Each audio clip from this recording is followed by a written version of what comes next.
David Ayer, okay. Fast and Furious co-writer says you go bring some cool racing games. I don't know, maybe. Maybe, but you know, Polygon is definitely a powerhouse. That's why I'm so bullish on Polygon, and they are trying to grow out. Not only just, you know, their dApps, but also trying to really grow their GameFi space. Avalanche has been growing by leaps and bounds also recently, right? Partnering up with a lot like the likes of Amazon. Here's one.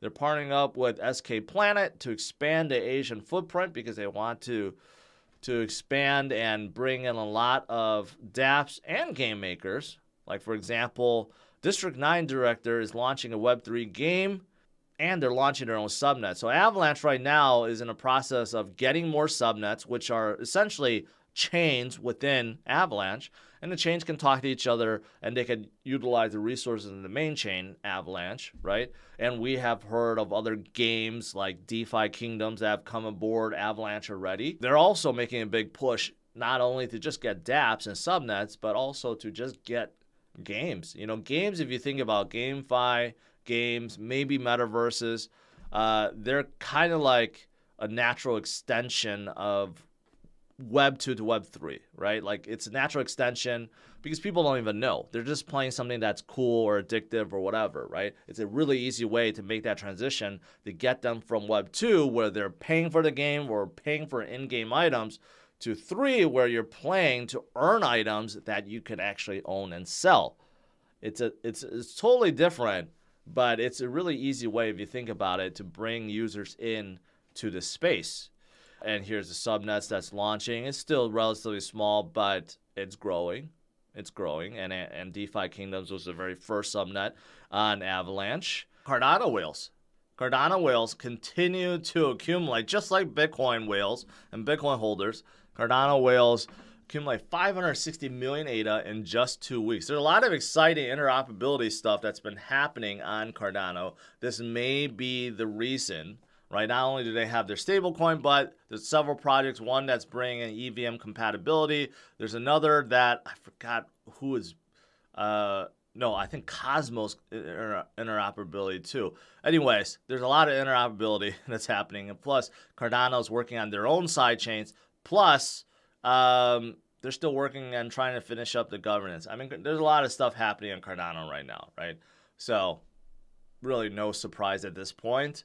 DYDX, a derivative exchange in Canada, they're shutting down. They're exiting the Canadian market. I know a lot of you guys are from Canada. I don't know if you're using this DYDX. I have never heard of them, but I just want to give you guys a warning. If you're in Canada, you probably want to get out of this exchange ASAP. Sushi Dex, I covered this last night on my other channel, Clips channel. Some of you guys tuned in. Most of you guys were not aware of it, but I live streamed on my Clips channel yesterday.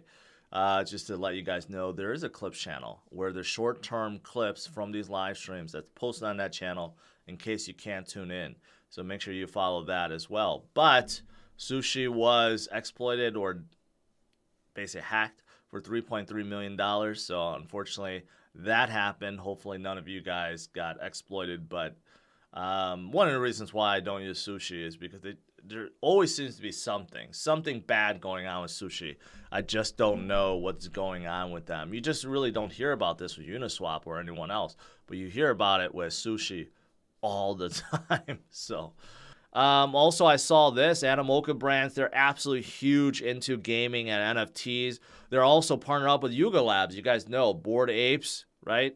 They're coming out with another NFT game called Legends of Mara, which you can only play if you have an ape. That's interesting. So if you have a Bored Ape or a Mutant Ape, right, or a Coda, you could see a Coda's in there, right? You can only play with if you own one of these NFTs. Animoca is helping them, but there's just some big stuff happening in this space. A lot of development, and it's going to be exciting. I don't know about metaverses, but gaming for sure is going to push forward in the Web3 space. Exchange BitGet is launching a 100 million Web3 fund for crypto project. 100 million is a big amount. Web3 is absolutely huge, right? You guys know I just got back filming the next crypto gem, it's all about Web3 projects, but there are many VCs, funds, exchanges that are all getting into Web3. And what is Web3, you may be thinking? Well, Web3 is just decentralized future, decentralized dApps. Like apps that we currently use are Web2, that are centralized, that's controlled by a person or a company or the government, right?